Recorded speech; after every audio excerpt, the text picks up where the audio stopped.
শহীদ জিয়ার সমাধিতে শ্রদ্ধা, আবারও গণতন্ত্র হুমকির মুখে ফেলার ষড়যন্ত্র চলছে, অভিযোগ মির্জা ফখরুলের। আগামী ফেব্রুয়ারিতেই নির্বাচন, আবারও বললেন প্রেস সচিব। ফ্যাসিবাদের দোসরদের বিরুদ্ধে ভোট নিয়ে বিভ্রান্তি ছড়ানোর অভিযোগ। এবং আবারও বেড়েছে পেঁয়াজের ঝাঁজ, বাড়তি দরেই বিক্রি হচ্ছে মরিচ, সরবরাহ বাড়ায় স্বস্তি ফিরেছে সবজির বাজারে।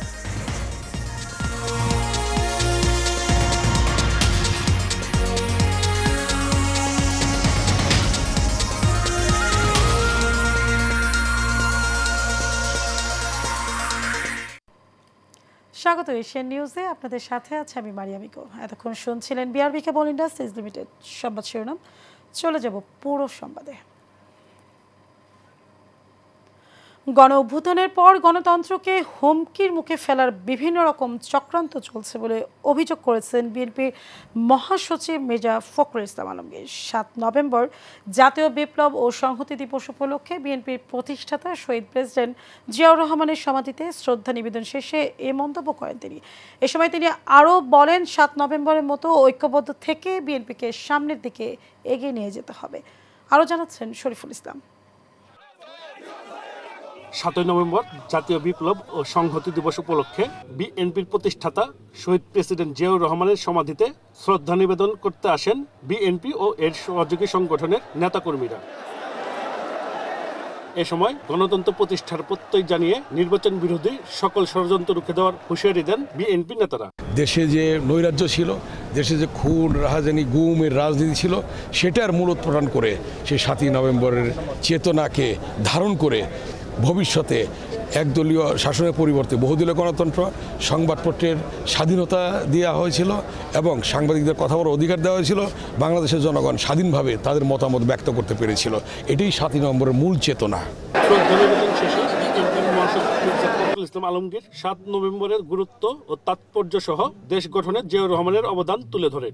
গণঅভ্যুত্থানের পরে যখন বিভিন্ন রকমভাবে একটা প্রচেষ্টা চক্রান্ত চলছে গণতন্ত্রকে আবার ধ্বংস করার জন্য, সেই মুহূর্তে এই 7ই নভেম্বর বিপ্লব ও সংহতি দিবস আমাদেরকে সেই পথেই যেতে অনুপ্রাণিত করে, যে পথে সত্যিকার অর্থেই আমরা বাংলাদেশে গণতান্ত্রিক রাষ্ট্র নির্মাণ করতে পারবো, একটা সমৃদ্ধ রাষ্ট্র নির্মাণ করতে পারবো, জনগণের ভোটের অধিকারকে নিশ্চিত করতে পারবো। গণতন্ত্র ধ্বংসের ষড়যন্ত্রের বিরুদ্ধে সবাইকে ঐক্যবদ্ধ থাকার আহ্বান জানান বিএনপি মহাসচিব। আজকে এই দিনটি শুধু বিএনপি নয়, বাংলাদেশের স্বাধীন চেতা মানুষের কাছে, গণতন্ত্রকামী মানুষের কাছে অত্যন্ত একটা গুরুত্বপূর্ণ দিন। Shariful Islam, Asian Television, Dhaka. দেশে একের পর এক অভ্যুত্থান সংগঠিত হলেও মানুষের আশা আকাঙ্ক্ষা বাস্তবায়ন হয়নি বলে জানিয়েছেন বিএনপির স্থানীয় কমিটির সদস্য ডক্টর খন্দকার মোশাররফ হোসেন। জানান, ৭৫ সালের পর সাবেক রাষ্ট্রপতি জিয়াউর রহমান সেটি বাস্তবায়নের চেষ্টা করলেও তা বাস্তবায়ন করতে দেয়নি দেশবিরোধীরা। এবার ছাত্র অভ্যুত্থানের পর আবার আকাঙ্ক্ষা নস্যাতের চেষ্টা চলছে বলেও মন্তব্য করেন তিনি। জাতীয়তাবাদী শক্তি ঐক্যবদ্ধভাবেই সেই ষড়যন্ত্র মোকাবেলা করবে বলে জানান মোশাররফ হোসেন। 1975 সালে বাংলাদেশের রাজনৈতিক অস্থিরতা এবং ধারাবাহিক সামরিক অভ্যুত্থান ও পাল্টা অভ্যুত্থান শুরু হয়। এই রাজনৈতিক বিশৃঙ্খলা এক পর্যায়ে 7 নভেম্বর সিপাহী ও জনতা মিলে একটি অভ্যুত্থান ঘটায়। এই অভ্যুত্থানের মাধ্যমে তৎকালীন সেনাপ্রধান মেজর জেনারেল জিয়াউর রহমান গৃহবন্দী থেকে মুক্ত হন এবং শেষ পর্যন্ত ক্ষমতা গ্রহণ করেন। আওয়ামী লীগ সরকার শাসনামলে দিবসটি পালন করা নিয়ে নানান টালবাহানা করেছে। তবে বিএনপির সিনিয়র নেতারা বলেন, 75 সালের এই দিনে জিয়াউর রহমানের মুক্তির মাধ্যমে দেশের রাজনৈতিক স্থিতিশীলতা ও সংহতি পুনঃপ্রতিষ্ঠিত হয়েছিল। 7ই নভেম্বর এই কারণে অত্যন্ত গুরুত্বপূর্ণ যে বাংলাদেশের রাজনৈতিক, সাংস্কৃতিক, অর্থনৈতিক সকল ক্ষেত্রে একটা বিশাল পরিবর্তন ঘটেছে এবং সেই কারণে প্রেসিডেন্ট জিয়াউর রহমান অত্যন্ত সফল প্রেসিডেন্ট এবং এই কারণেই কিন্তু যেহেতু বাংলাদেশকে নিয়ে প্রেসিডেন্ট জিয়াউর রহমান অগ্রসর হয়ে যাচ্ছে, সেই জন্য তাকে বন্ধ করে দিয়ে অগ্রসর যাতে আর হতে না পারে তার জন্যই কিন্তু ষড়যন্ত্রমূলকভাবে তাকে হত্যা করা হয়। বিএনপির নেতা বলেন, ছাত্র জনতার অভ্যুত্থানে গণতন্ত্রের মুক্তির পথ প্রসারিত হয়েছে।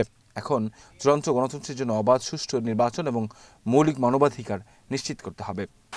অন্তর্বর্তীকালীন সরকার আসার আগেই আমরা পার্টি থেকে আমাদের এই ভারপ্রাপ্ত চেয়ারম্যান ৩১ দফা কি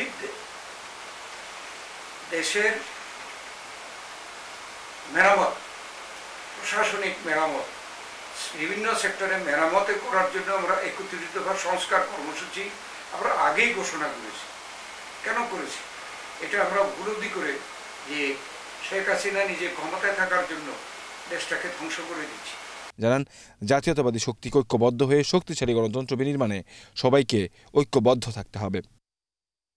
কাউসার আহমেদ, এশিয়ান টেলিভিশন, ঢাকা। প্রধান উপদেষ্টা প্রেস সচিব শফিকুল আলম বলেছেন, যারা আওয়ামী লীগের সুবিধাভোগী ছিলেন তারা নির্বাচন নিয়ে বিভ্রান্তি ছড়াচ্ছে। সারা দেশে এখন নির্বাচনী আমেজ বইছে। এই গণতান্ত্রিক প্রক্রিয়া কেউ থামাতে পারবে না। সকালে নেত্রকোনা সার্কিট হাউসের সম্মেলন কক্ষে জেলার সাংবাদিকদের সঙ্গে এক মতবিনিময় সভায় তিনি এই মন্তব্য করেন। প্রেস সচিব বলেন, ফেব্রুয়ারির প্রথম সপ্তাহেই নির্বাচন হবে। সরকার গণতান্ত্রিক মূল্যবোধ ও অংশগ্রহণমূলক রাজনীতি নিশ্চিত করতে নিরলসভাবে কাজ করছে।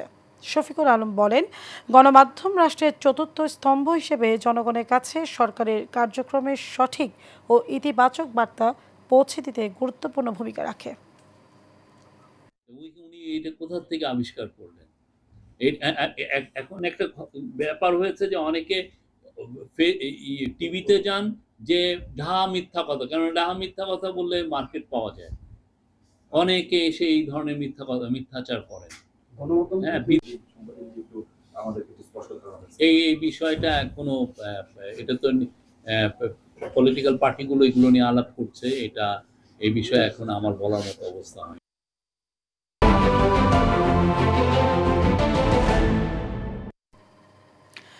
এবার এনএসি নিবেদিত news story of the week. বাজারে শীতকালীন সবজির সরবরাহ বৃদ্ধি পেয়েছে। দাম কিছুটা বেশি হলেও গত সপ্তাহের চেয়ে কেজি প্রতি 10 থেকে 20 টাকা কমেছে। কিন্তু কাঁচামরিচ ও পেঁয়াজের দাম এখনও নাগালের বাইরে। দামের এই ঊর্ধ্বগতিতে বিপাকে ভোক্তারা। লতিফ চৌধুরীর ক্যামেরায় ওয়ালিদ সিদ্দিকীর রিপোর্ট। বাজারে বেড়েছে শীতকালীন সবজির সরবরাহ, তাই বেগুন, সিম, বরবটি, পটল, ফুলকপি ও বাঁধাকপি সহ প্রায় সব সবজির দর 10 থেকে 20 টাকা কমেছে। কিন্তু কাঁচামরিচের দাম এখনো রয়েছে 100 টাকার উপরে, আর পেঁয়াজ এক লাফে 40 টাকা বেড়ে 120 টাকায় বিক্রি হচ্ছে। এই সপ্তাহে কমছে গত সপ্তাহ থেকে। এই কপি আসছিল 80 টাকা 90 টাকা, এখন 50-60 টাকা বিক্রি করি। আস্তে আস্তে কমতেছে সবজির দাম। আমরা যারা মধ্যবিত্ত আছি তাদের ক্রয় ক্ষমতার বাইরে সবকিছু চলে গেছে। প্রত্যেক বছরই পেঁয়াজের দাম বাড়ে, লাস্ট সিজন আসলে এবারও বাড়ছে। তো এবারটা অস্বাভাবিকভাবে বাইরে গেছে, কারণ গত সপ্তাহে পেঁয়াজ ছিল 80 টাকা, এক লাফে 120 টাকা হয়ে গেছে। প্রত্যেকটা সবজি 80 টাকা, 100 টাকা, 70 টাকা, 60 টাকার নিচে কোনো সবজি নাই। মাছ কন, মাংস কন, সবই বাড়তি। আমদানির পরও চালের দামের কোনো প্রভাব পড়েনি, ফলে বাড়তি দামেই বিক্রি হচ্ছে চাল। চালের দামটা আগের মতনই আছে, কমই। মিনিকের চাল 70 থেকে 75 টাকা, ভালোগুলো 80 টাকা বেচতেছি। নাদির চাল 75 থেকে 85 টাকা, তারপরে মোটা চাল 52 থেকে 55, 28 চাল 56 থেকে 60। মাছের বাজার কিছুটা স্থিতিশীল, কিন্তু তা মধ্যবিত্তদের নাগালের বাইরে। রুই, কাতল, পাবদা প্রতি কেজি বিক্রি হচ্ছে 400 থেকে 450 টাকা। সবজির দাম হিসাবে মাছের দাম সবসময় বেশি থাকে, এবং মুরগি, গরু দাম তো কিছুই কমা হইল না। মুরগির দাম কেজিতে বেড়েছে 10 টাকা। ব্রয়লার প্রতি কেজি 180 টাকা বিক্রি হচ্ছে, আর লেয়ার বিক্রি হচ্ছে 330 টাকায়। বাড়ে না, 5 টাকা বাড়ছে, শুক্রবার হিসেবে 5 টাকা বাড়তি। Walid Siddiqui, Asian Television, Dhaka.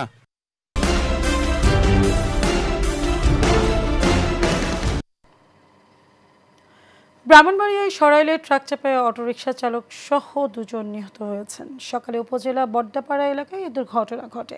নিহতরা হলেন অটোরিকশা চালক মোহাম্মদ ইউসুফ ও যাত্রী মুসলিম মিয়া। সরাইল থানার ভারপ্রাপ্ত কর্মকর্তা মোর্শেদুল আলম জানান, সকালে একটি ব্যাটারি চালিত অটোরিকশা সরাইল বাজারের দিকে যাচ্ছিল। পথে বড্ডাপাড়া এলাকায় সরাইল নাসিরনগর সড়কে বিপরীত দিক থেকে আসা একটি ট্রাক অটোরিকশাটিকে চাপা দেয়।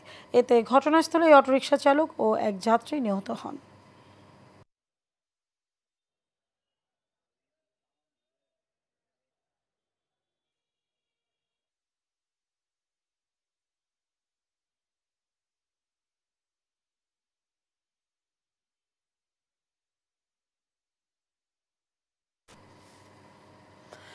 গাইবান্ধার পলাশবাড়ী উপজেলার বেতকাপা ও হরিনাথপুর ইউনিয়ন পরিষদ থেকে রোহিঙ্গা ও ভিনদেশি নাগরিকদের নামে ভুয়া জন্ম নিবন্ধন সনদ দেওয়ার ঘটনায় এশিয়ান টেলিভিশনের প্রতিবেদন প্রচারের পর ইউপি চেয়ারম্যান মোস্তাফিজুর রহমান ও চেয়ারম্যান জাহাঙ্গীর হোসেন সহ কর্মকর্তাদের বিরুদ্ধে মামলা নির্দেশ ও কেন অপসারণ করা হবে না সে বিষয়ে ব্যাখ্যা তলব করে পত্র প্রেরণ করেছেন জেলা প্রশাসক চৌধুরী মোয়াজ্জেম হোসেন। একই সাথে এই দুই পত্রের অনুলিপি পাঠানো হয়েছে স্থানীয় সরকার মন্ত্রণালয়ে। অভিযোগ রয়েছে এই দুই ইউনিয়ন পরিষদ থেকে অর্থের বিনিময়ে রোহিঙ্গা ও ভিনদেশিদের বাংলাদেশি নাগরিক বানাতে দীর্ঘদিন ধরে চলছিল ভুয়া জন্ম সনদ প্রদান।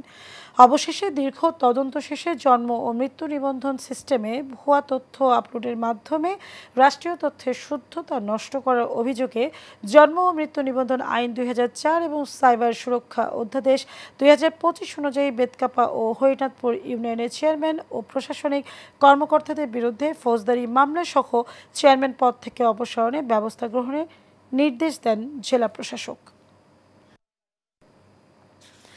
বিএনপির দলীয় মনোনয়ন না পেয়ে পুনরায় বিবেচনা দাবিতে জামালপুরে মেলেন্দা উপজেলার বিএনপির যুগ্ম সম্পাদক সাদিকুর রহমান সিদ্দিকী শুভ গণসংযোগ করেছেন। এ সময় সাদিকুর রহমান সিদ্দিকী শুভ বলেন, সম্প্রতি যে প্রার্থীদের নাম ঘোষণা করা হয়েছে সেটি চূড়ান্ত প্রার্থী ঘোষণা নয়, তাই নির্বাচনী তফসিল ঘোষণার পূর্বে প্রার্থীর নামে পরিবর্তন হতেই পারে। গত 16 বছর বিএনপির দুঃসময়ে দলের জন্ম যে শ্রম দিয়েছেন শুভ, সেটা বিএনপির ভারপ্রাপ্ত চেয়ারম্যান তারেক রহমান যথাযোগ্য মূল্যায়ন করবে বলেও আশা ব্যক্ত করেন তিনি। পরে জামালপুর 3 আসনে বিএনপির এমপি মনোনয়ন প্রত্যাশী সিদ্দিকুর রহমান সিদ্দিকী শুভর নেতৃত্বে একটি মিছিল বের হয়ে গুরুত্বপূর্ণ সড়ক প্রদক্ষিণ করে।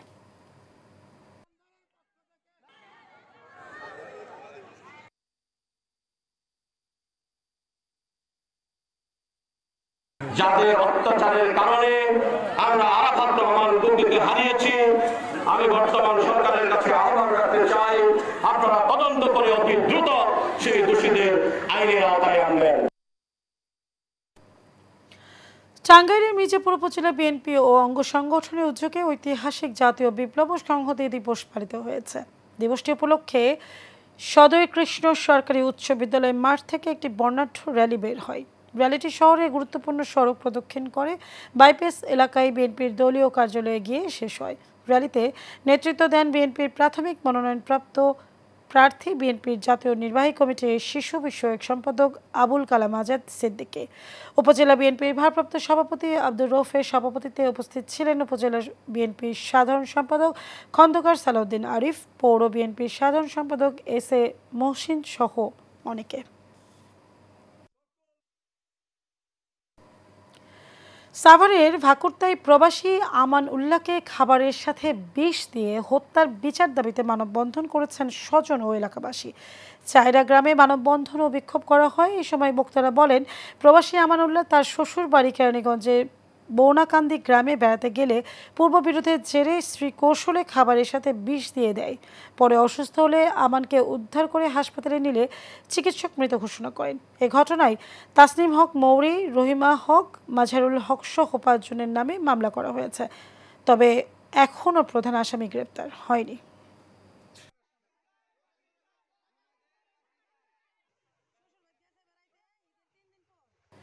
নিকেতন ওয়েলফেয়ার সোসাইটির নির্বাহী কমিটির নির্বাচনে ভোট গ্রহণ চলছে। সকালে রাজধানী নিকেতনে উৎসবমুখর পরিবেশে নিকেতন সোসাইটির নির্বাহী কমিটির নির্বাচন শুরু হয়। সকাল 8টা থেকে শুরু হওয়া এই ভোট গ্রহণ চলবে বিকাল 4টা পর্যন্ত।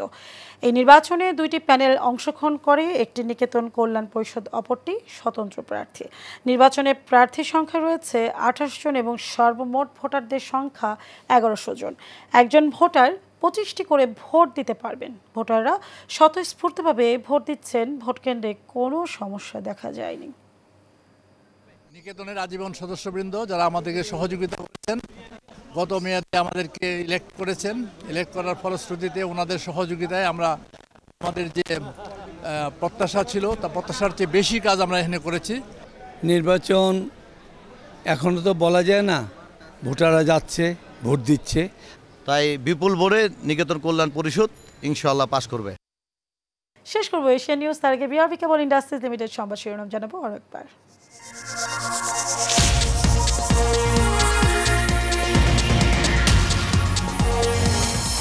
ঐতিহাসিক বিপ্লব ও সংহতি দিবসে শহীদ জিয়ার সমাধিতে শ্রদ্ধা আবারও গণতন্ত্র হুমকির মুখে ফেলার ষড়যন্ত্র চলছে, অভিযোগ মির্জা ফখরুলের।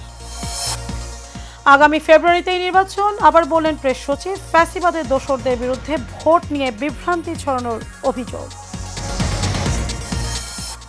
এবং আবারও বেড়েছে পেঁয়াজের ঝাঁজ, বাড়তি দরে বিক্রি হচ্ছে মরিচ। সরবরাহ বাড়াই স্বস্তি ফিরেছে সবজির বাজারে।